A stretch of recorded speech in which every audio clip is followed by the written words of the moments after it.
Kumpiyansa si GAP Chief Cynthia Carrion na may pagpapatuloy nito ang nasimula ni Carlos Yulo na tagumpay pagdating sa Philippine Gymnastics. Sinabi nitong bibigyan nilang pansin ng grassroots para mas mapalakas pa ang sport sa bansa. Ang mga detalye sa report na ito.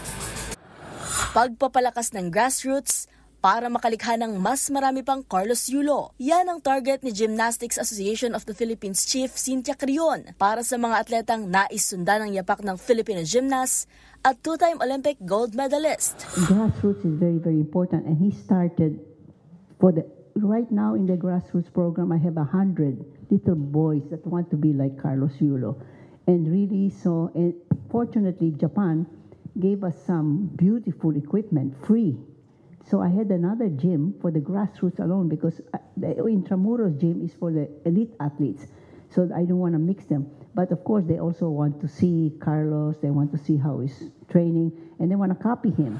Magugunitang sa murang edad, napansin na agad ang talento ni Koloy sa gymnastics. At ito na ang nag-udyok sa kanya para magsimulang mag-training sa GAP. Naging malaking tulong ang mga libreng programa ng Philippine Sports Commission para tuluyang pasukin ni Yulo ang naturang sport. At kumpiyansa si Carrion na posibleng maipagpatuloy pa ang tagumpay na nasimula ni Yulo dahil sa nakikita nitong potensyal sa grassroots. They're doing very well. I'm amazed at our grassroots. They're really training daily. When I check on them, I'm shocked that, they're doing so well.